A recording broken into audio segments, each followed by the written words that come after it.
واقعہ سناتا ہوں موضوع کے تحت کہ ایک عابد صاحب تھے. کون تھے؟ عابد یعنی ہمیشہ وہ نماز پڑھا کرتے تھے، اللہ کی عبادت میں مشغول رہتے تھے. تو ایک دن ایسا ہوتا ہے کہ اس کے علاقے میں جو ہے لوگ جو ہے ایک درخت کو پوجنا شروع کر دیتے ہیں. اس کو پوجنا شروع کر دیتے ہیں، لوگ درخت کی پوجا کرنا شروع کر دیتے ہیں.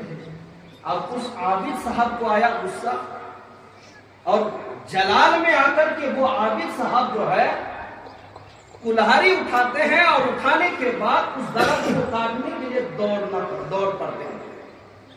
اور جیسے ہی چلنے لگتے ہیں راستے میں شیطان سے ملاقات ہو جاتی ہے. شیطان نے کہا عابد صاحب آپ کہاں جا رہے ہیں؟ تو کہا کہ میں درخت کو کاٹنے کے لیے جا رہا ہوں. میرے قوم کے لوگ جو ہیں، میرے علاقے کے لوگ جو ہیں ایک درخت کو پوجنا شروع کر دیا. شیطان نے کہا کہ میں تمہیں جانے نہیں دوں گا. کہا کہ میں جاؤں گا. یہاں تک کہ آپس میں شیطان اور اس عابد صاحب کی لڑائی ہو جاتی ہے. لڑتے لڑتے عابد صاحب نے شیطان کو اٹھایا اور اٹھا کر کے پٹک دیا. پھر دوسری بار اٹھایا اور اٹھا کر کے پٹک دیا شیطان کو. اللہ اکبر. شیطان ہار کر کے شیطان چلا جاتا ہے. شیطان جب ہار جاتا ہے اب کوئی چارہ نہیں ہوتا کہ اس کے ساتھ تو لڑنا بڑا مشکل ہے، کیونکہ اس کے پاس ایمانی طاقت ہے. اب شیطان نے ایک تجویز سوچا.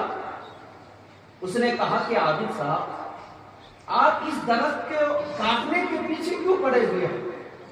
آپ اگر اس درخت کو کاٹ بھی دیں گے تو لوگ دوسرے درخت کی پوجا کرنا شروع کر دیں گے.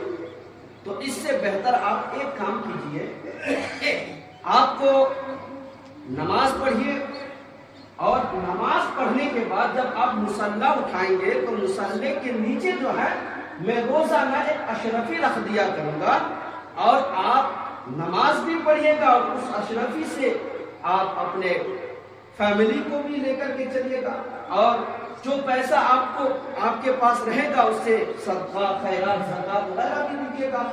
نماز کا بھی ثواب ملے گا اور صدقہ وغیرہ کا بھی ثواب ملے گا. تو عابد صاحب نے سوچا تھا کہ یہ ٹھیک کہہ رہا ہے کہ اگر میں اس درخت کو کاٹ بھی دوں گا تو لوگ دوسرے درخت کو پوجنے لگیں گے، اس سے بہتر یہی ہے. عابد صاحب گیا.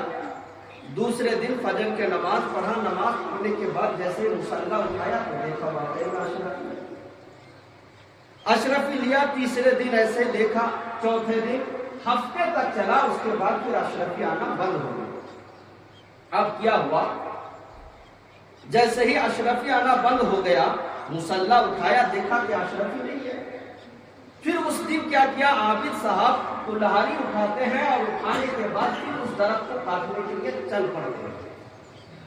جیسے ہی چلا، چلتے چلتے اللہ اکبر، راستے میں پھر شیطان سے ملاقات ہو جاتی ہے. پھر شیطان نے کہا عابد صاحب کہاں چل پڑے؟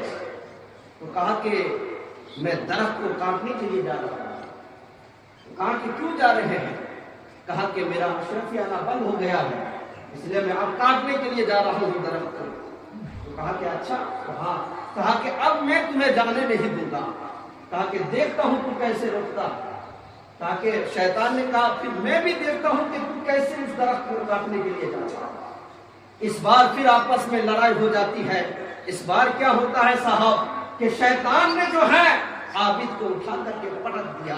پھر دوسری بار جب لڑائی شروع ہوئی اس بار بھی شیطان نے عابد صاحب کو اٹھا کر کے پٹک دیا. تیسری بار اس کی طاقت جواب دینے لگی. شیطان نے کہا کہ اے عابد صاحب سنیے، آپ اس وقت صرف اس لیے کامیاب ہوئے تھے کہ اس وقت آپ کے پاس دنیا کی لالچ نہیں تھی. آپ کے دل میں دنیا کی محبت آپ لے کر کے اس درخت کو کاٹنے کے لیے نہیں جا رہے تھے، بلکہ آپ جو ہے اللہ کی رضا کے لیے اس درخت کو کاٹنے کے لیے جا رہے تھے. اللہ کو راضی کرنے کے لیے آپ اس درخت کو کاٹنے کے لیے جا رہے تھے، اس لیے آپ کو کامیابی ملی تھی. اور اے عابد صاحب اب آپ کو کامیابی نہیں مل سکتی، اس لیے کہ آپ کے دل میں اب دنیا کی لالچ آ گئی ہے، اب آپ کے دل میں اشرفی کی لالچ آ گئی ہے، جس کی وجہ سے آپ کو کامیابی نہیں مل سکتی۔ میرے بزرگوں، میرے دوستوں، آپ نے دیکھا کہ وہ عابد جو پوری زندگی بھر اللہ کی عبادت کرتا رہا، اللہ کو راضی کرنے کے پیچھے لگا رہا، اس کو کس طرح شیطان نے گمراہ کر دیا، صرف اور صرف علم نہ ہونے کی وجہ سے۔ اس لیے میرے آقا ارشاد فرماتے ہیں طلب العلم فریضۃ علی کل مسلم و مسلمہ، علم دین حاصل کرنا ہر مسلمان مرد اور عورت پر فرض ہے۔ ایک مرتبہ درود پاک پڑھیں، اللہم صلی علی سیدنا محمد بارک وسلم صلو علیہ الصلوۃ والسلام علیک یا رسول اللہ صلی اللہ علیہ وسلم۔